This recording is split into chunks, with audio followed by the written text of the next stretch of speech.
बिस्मिल्लाहिर्रहमानिर्रहीम। तमाम तारीफन उस अल्लाह ताला के लिए हैं जो ज़मीन और आसमान का मालिक है, जो इंसान को मिट्टी से पैदा करने वाला है, जो भूखे को रोजी देता है, बीमार को शिफा देता है और परेशान दिल को सुकून देता है। वो अल्लाह जो रात के अंधेरे में भी अपने बंदों की आवाज सुनता है। जो शख्स उन्हें याद करेगा और समझेगा वो जन्नत में दाखिल होगा। इसलिए अल्लाह के नाम सीखना सिर्फ इल्म नहीं बल्कि बहुत बड़ी इबादत है। आज का पहला मुबारक नाम है या रहमान। अर्रहमान मतलब, रहमान का मतलब है बहुत ज्यादा रहमत करने वाला, जो अपनी रहमत सब मखलूक पर बरसता है। अल्लाह की रहमत सिर्फ मोमिनों पर नहीं बल्कि हर मखलूक पर होती है। इंसान, जानवर, परिंदे सब अल्लाह की रहमत से जिंदा हैं। कुरान में जिक्र, अल्लाह ताला ने कुरान में एक पूरी सूरा का नाम ही सूरा अर्रहमान रखा। इस सूरा की शुरुआत होती है अर्रहमान। अल्लामल कुरान यानी रहमान ने कुरान सिखाया। इस सूरा में बार बार एक आयत आती है, तुम अपने रब की कौन सी नेमतों को झुटलाओगे। ये हमें याद दिलाती है कि अल्लाह की रहमत हर जगह है। पहले जमाने का वाकया। एक मर्तबा एक आदमी ने प्रॉफिट मोहम्मद से पूछा, या रसूल अल्लाह, अल्लाह की रहमत कितनी बड़ी है।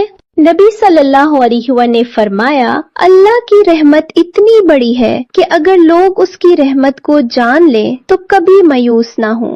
एक और रिवायत में आता है कि अल्लाह की रहमत माँ की मोहब्बत से भी ज्यादा है। आज के जमाने का वाकया, एक गरीब बेवा थी। उसके छोटे छोटे बच्चे थे और घर में खाने को कुछ नहीं था।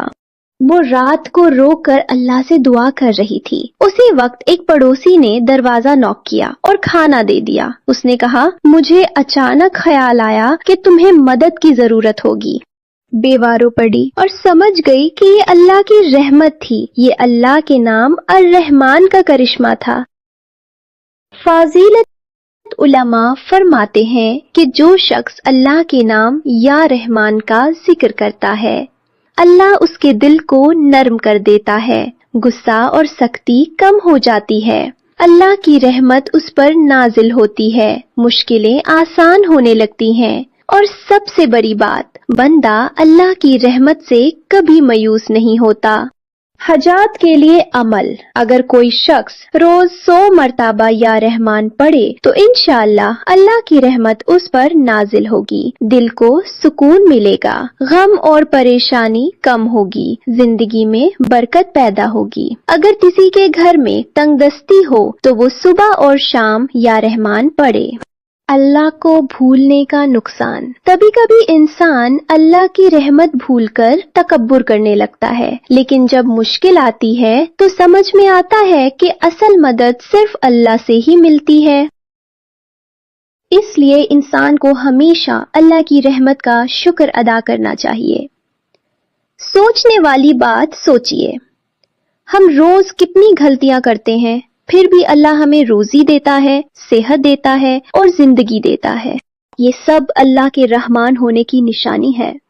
दुआ, या अल्लाह तू अर्रहमान है, हमारी जिंदगी पर अपनी रहमत नाजिल फरमा, हमारे गुनाह माफ फरमा और हमें अपनी रजा नसीब फरमा।